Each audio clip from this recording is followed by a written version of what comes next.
February 6th, 2025. This is my review of reading Exodus 16, 17, 18, and 19. Again, reading through the Bible in a year chronologically. I've done it before, but then doing it again. And I'm recording my reflections on it here. Write them down and do this. So we've got the whiny Israelites about not being provided with their food and whatnot, but then God sends the quail and then the manna, and some still test it and God gets angry about it, but God's pretty faithful with it and still patient with them. But still, I can see why he's upset. Don't save any. And they, oh, okay. Why does it stink? Why is it full of maggots? Don't blame God for getting a little upset about that, for sure. And then the quail, the manna, good. Manna is literally means what is it? That's pretty cool. And then we get the discussion on the Sabbath. And again, I kind of read everything I could find on the Sabbath not that long ago, but I like how he puts it here. Sabbath is a gift. It's a gift. That's why I'm giving you two portions. Two portions of food, of manna on the 6th day, and on the 7th day you rest. You need that rest. This is a gift to you to rest. How often do we ignore that gift, right? Jesus kind of turns it on its heels, the whole idea of the Sabbath, when he came and said, don't make it all about a religion and don't make it a punishable offense. I mean, there was, in the commandments, we'll see that the Sabbath is meant to be holy, and anybody that even gathers sticks on the Sabbath is meant to be put out and stoned. But Jesus speaks very plainly about how it is for us. It's not for him, it's not for God, it's for us to rest. And it's not meant to be something to be lorded over people to, look, you do the Sabbath or else. No, that was not the intent of it. That wasn't it. It is in honor to God. It's a time to honor God. That's what the Sabbath is. It's a time to rest, and it's a time to honor God. It's a time to rest our bodies and take care of ourselves and honor God. Worship him in that time, the Sabbath. It's a gift, and that's the start of the Sabbath talk here. We get the Sabbath. Then we get the water from the rock. This is important because we'll want to think about this when we hear the second time that this happens to Moses, where Moses has to speak to the rock. It's been a while since I've read that, but that's coming. This is the first time water comes from a rock. There's a second time. Something to think about. And then we get the battle with the army of Amalek. And this is pretty specific. Joshua is sent with an army, and Joshua overwhelmed the Amalek army.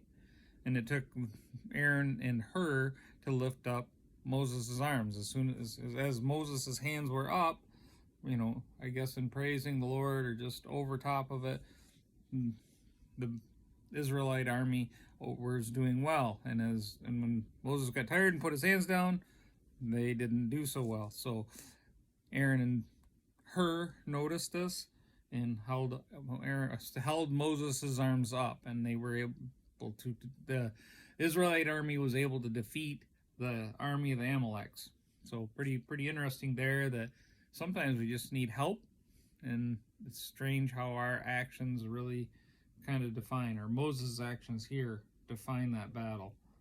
But Hur is actually, kind of had to look that up. Hur is thought to be basically the nephew of Moses, so his sister Midian's son, and obviously advisor there. I'll have to watch for that name to come up later as well. Let's see, we've got that. Pretty neat. Then we've got Jethro, which is his father-in-law, coming and bringing his daughter, which would be Moses' wife, and children to Moses. And he is a priest of Midian. He's not a Jew, he's a priest of Midian. If he was a Jew, there wouldn't have been this problem with Zipporah, and the whole deal with the circumcision, because that was a Jewish thing. That was given to the Jews, but yet Jethro was a priest of Midian. That actually let me think about this. That was Abraham. That stemmed from Abraham and Isaac.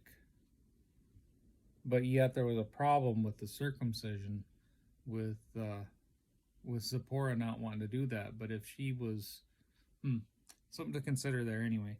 Got to think on that some more, because Abraham's descendants all were circumcised through Isaac, through Jacob, through Joseph. Jacob be Israel. Interesting. And that would have been all of Jacob and Esau's descendants. So where is this priest of Midian from then? I'm not real keen on this, but it's making me think about it a little bit. Didn't really look that up, but we've got the priest of Midian. There's another time in the past. We know he's a priest of God that follows the Jews, but he's not the Jews. It's the same God he's worshiping. He's worshiping the one true God, because he even when Moses told him about the victory they had, he said, "Oh, yeah." Where did it say? I'm on the wrong page. Yep. "I know that the Lord is greater than all other gods, because he rescued his people from the oppression of the proud Egyptians, and he brought out burnt offerings and sacrifices to God." So I'm assuming that is meaning that Jethro was a priest of Midian, the one true God. He was a priest of the one true God. It follows to be that way. Oh, and then he gives some good advice about distributing the needs, and don't just try to take it all on yourself, which is good. There was one comment: if you follow this advice, and if God commands you to do so, you'll be able to endure it. So if God says, "Yep, this is good," and again, I looked that up into multiple different versions, because it's if God commands you. I think most of them kind of follow that. If God approves of this, if God follow this advice. So something to think about. I think the ESV may have been a little bit different there, but anyway, that makes sense to me. But I caught it. Then we've got the Mount. Exodus 19 is all about Moses on Mount Sinai, and he has to climb the mountain to appear before God. And I found this interesting. God says, "You've seen what I did the Egyptians, and you know how I carried you on eagle's wings and brought you to myself." Kind of an interesting comment there. I like that. It just kind of hits me that God is saying, "I am God. Period. And I've done these great things, and I've lifted you higher, and you've soared with the eagles out of the land of Egypt. I've taken you through so much, higher than anything else. I've carried you." He is taking credit for that, and credit duly deserved. God deserves all the praise and glory and honor for that, and so much more. God is awesome. Then we've got where more than once God says, "Yep, keep the people off Mount Sinai. Don't even let animals go on it." And Moses goes up. "Yep, now tell the people they can't go." But God, you already did. God says, "Go back down there. Bring Aaron up, but go back down there.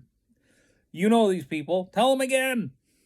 They can't even handle being told about manna. What do you think they're going to do? We don't want to kill these people because they violated this. They can't come up here. Tell them again." God says that. Anyway, that's kind of where that ends, where we leave off, and then we get into the 10 Commandments. This gets interesting too. I love this next section. These sections are pretty much a lot of fun. So that's my take on Exodus 16, 17, 18, and chapter 19. Thanks.